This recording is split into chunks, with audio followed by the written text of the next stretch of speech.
K dispozícii predbežné závery opakovanej pitvy veterinárneho lekára z Malaciek. Ten zomrel v polovici decembra a podľa slov pani Skokánekovej jej manžela na patológii v Bratislave po smrti doslova vykostili. Ak vdova neúspeje s trestným oznámením na Slovensku, celý prípad poženie až do Štrasburgu pred Európsky súd pre ľudské práva. Upozorňujeme, že nasledujúce zábery nie sú vhodné pre maloletých divákov.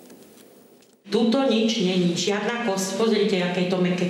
Ukazuje manželka v Malackej Márnici chýbajúce kosti a klby na tele nebohého. Hoci pán Miloš zomrel na infarkt z patológie na Antolskej, sa telo vrátilo zošité od hlavy až po päty a doslova vykostené. Mnohí ľudia, ktorí písali na diskusné fóra, neverili, že sa na Slovensku vôbec takýto prípad mohol odohrať. Aj preto sa pani Skokáneková rozhodla vystúpiť z anonymity. Jednoducho chcem zistiť, kde skončili kosti môjho muža. Nebohý roky pracoval na polícii ako veterinár špecialista. Oznámenie o ilegálnom odbere polícia odmietla, rovnako neúspela sťažnosť ani u prokurátora. Rozhodol prokurátor okresnej prokuratúry Bratislava 5 tak, že túto sťažnosť ako nedôvodnú zamietol. Na žiadosť vdovy telo nanovo prehliadli nezávislí súdni lekári. Na tele okrem štandardného výkonu pitvy došlo aj k odberu tkanív. Na tele obojstranne chýbali hlavice ramenných kostí, časť bedrových a hlavice stehenných kostí, jablčka s ihlicami ako aj pätové kosti. Podľa fotodokumentácie sa končatiny dali voľne vytáčať o 180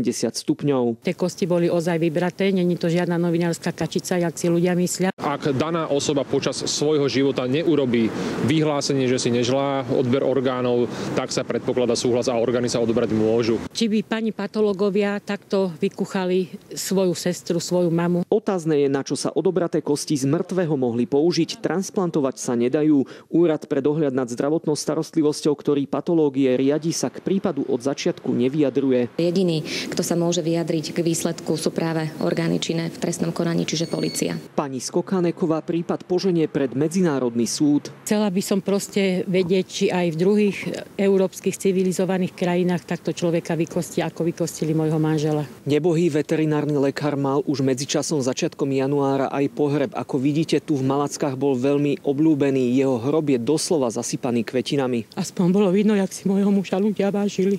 Z Malaciek Richard Boliešik, televízia.